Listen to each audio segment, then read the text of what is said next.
और ये आपको बताएं कि पर्थ के बाद पाकिस्तान को मेलबर्न टेस्ट में भी शिकस्त का सामना करना पड़ गया। ऑस्ट्रेलिया के 317 रन के ताकुब में पाकिस्तान की टीम इब्तिदा से ही मुश्किलात का शिकार रही। शान मसूद ने 60 और आगा सलमान ने निस्फ सेंचुरी बनाकर मैच जितवाने की कोशिश की, मगर कामयाब ना हो सके।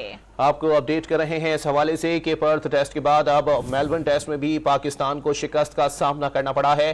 317 रन के हदफ के ताकुब में पाकिस्तानी टीम 237 रन बनाकर आउट हो गई। आपको अपडेट कर रहे हैं ऑस्ट्रेलिया ने पाकिस्तान को मेलबर्न टेस्ट में भी शिकस्त से 2-4 कर दिया है। ये दूसरा टेस्ट था, इससे कबल पर्थ टेस्ट में भी पाकिस्तान को शिकस्त का सामना करना पड़ा। अब ऑस्ट्रेलिया की जानिब से पाकिस्तान को दूसरे टेस्ट में भी शिकस्त दे दी गई है। अहम तरीन खबर से अपने नाजरीन को यहाँ आगाह कर रहे हैं कि मेलबर्न टेस्ट में पाकिस्तान पर शिकस्त नाजिल हुई है। आपको अपडेट कर रहे हैं इस हवाले से कि पर्थ टेस्ट के बाद अब मेलबर्न टेस्ट में भी पाकिस्तान को शिकस्त का सामना करना पड़ा है। मजीद जानते हैं जॉन न्यूज़ के नुमाइंदे इमरान सिद्दीक से। जी इमरान, बताइएगा, टेस्ट में इतनी नाकिस कारकर्दगी है, मुसलसल ये दूसरा टेस्ट मैच पाकिस्तान ने हारा है, ताक्कुब इतना बड़ा नहीं था।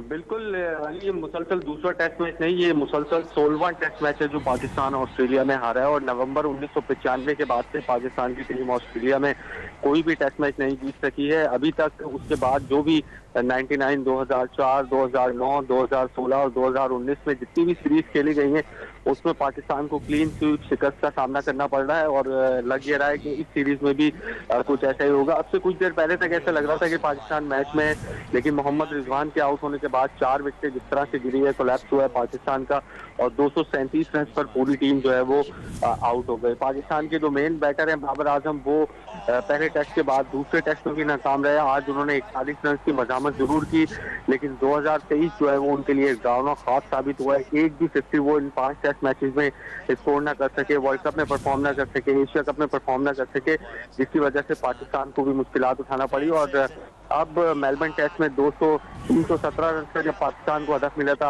आगाज भी अच्छा था, ओपनर्स 2 शुरू में आउट हो गए थे, लेकिन उसके बाद शान मसूद और बाबर आजम ने अच्छा रिकवर किया, लेकिन मिडिल ऑर्डर बैटर जो है वो परफॉर्मेंस ना दिखा सके और पाकिस्तान की टीम 237 रन पर आउट हो गई। पैट कमिंस जो कि ऑस्ट्रेलिया के कप्तान हैं, उन्होंने इस मैच में 10 खिलाड़ियों को आउट किया। अच्छा इमरान, ये भी बताइएगा, बल्लेबाजों की जानिब से जिन बॉल्स को खेलते हुए आउट हुए हैं ये बल्लेबाज, इससे लगता है कि पाकिस्तान की बैटिंग लाइनअप ने जो है वो बॉलिंग लाइनअप की तमाम उम्मीदों पर और मेहनत पर पानी फेर दिया है। बिल्कुल, देखें, ऑस्ट्रेलिया में जाके पाकिस्तानी बॉलर्स ने हमेशा स्ट्रगल किया है, बैट्समैनों के साथ साथ बॉलर्स ने भी, लेकिन इस सीरीज में हमने देखा कि पाकिस्तान ने पहले टेस्ट में भी अच्छी बॉलिंग की और दूसरे टेस्ट में पाकिस्तान ने ऑस्ट्रेलिया के पूरे 20 खिलाड़ियों को आउट किया है, जो कि तकरीबन 17-18 साल बाद ऐसा मुमकिन हुआ है। तो बॉलर्स की कारकर्दगी तो अच्छी रही है इस टेस्ट मैच में, लेकिन जो बैट्समैनों की कारकर्दगी है, जैसे पहले इनिंग्स हो या दूसरी इनिंग्स हो, इसमें पाकिस्तान ने बैट्समैनों ने अच्छी परफॉर्मेंस का मुजाहिरा नहीं किया। और इसमें एक जो पहलू जो नजरअंदाज किया जा रहा है वो ये कि पाकिस्तान ने पहली इनिंग्स में 52 एक्स्ट्रा रन दिए थे, जो कि फर्क साबित हुए दोनों टीमों में। और पाकिस्तान ने जो कैचेस ड्रॉप किए, मिचेल मार्श ने जो 96 रन स्कोर किए, अब्दुल्ला शफीक ने उनका कैच ड्रॉप किया था जब वो 20 रन पर बैटिंग कर रहे थे, तो 76 रन। इमरान हमारे साथ मौजूद रहिएगा, हमारे साथ तनवीर अहमद भी ज्वाइन कर चुके हैं। बहुत शुक्रिया तनवीर बताइएगा, क्या कहेंगे इस कारकर्दगी पर, इस नाकिस कारकर्दगी पर जो दोनों टेस्ट मैचेस में पाकिस्तान की जानिब से दिखाई गई है?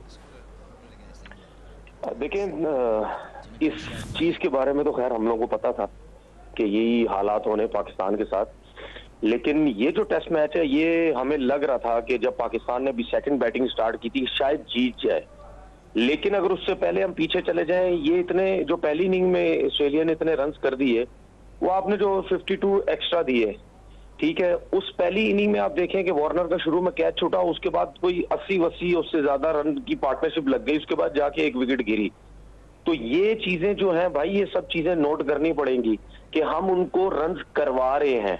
हालांकि हमारे फास्ट बॉलर्स ने दोनों इनिंग में बहुत जबरदस्त जो है वो बॉलिंग की है, तो हम गलतियां कर रहे हैं। उसके बाद सेकंड इनिंग में आप देख लें, आपने फिर अब्दुल्ला शफीक ने जो है उसका वार्नर का कैच छोड़ दिया। भाई जब अर्ली विकेट्स आप बॉलर को नहीं लेके देंगे, बॉलर्स अगर अर्ली विकेट लेगा तो उसके अंदर जान आती है, वरना अगर पार्टनरशिप लग जाए तो मुश्किल हो जाती है। ये ऐसी पिच थी, ये ऐसी कंडीशन थी, मैं दोनों टेस्ट मैचेस की बात कर लेता हूँ, इन जगहों पे अगर आप 1-1 रन भी एक्स्ट्रा देंगे ना तो भाई बहुत ज्यादा मुश्किल है। यहाँ पे रन्स करना आसान नहीं है, लेकिन अभी जो सेकंड बैटिंग पाकिस्तान कर रहा था उसमें शान मसूद ने 60 किए, हम सोच रहे थे वो और बाबर जब सेट है, अब लगता ऐसा है कि शायद पाकिस्तान ये मैच लेके चला जाए।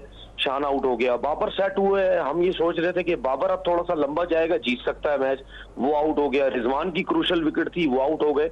तो इसमें आप सिर्फ ये देखें, जोश हेजलवुड, पैट कमिंस और मिचेल स्टार्क, आपने इनकी अप्रोच देखी है जी, इनकी फिटनेस लेवल देखा है, ठीक है, बिलीव देखा उनको अपने ऊपर। कमिंस को बिलीव देखा, दसा लगा के चला गया वो इस मैच में, जहां पे उनके बॉलर पिट रहे थे, रन्स दे रहे थे, वो खुद आके बॉल कर रहा था। भाई बात ये है कि ये तीनों भी तो तीनों फॉर्मेट खेलते हैं ना। हमारे फास्ट बॉलर भागते हैं टेस्ट में मैच खेलने से, क्यों? क्योंकि उनको लगी हुई है सिर्फ पैसा कमाना।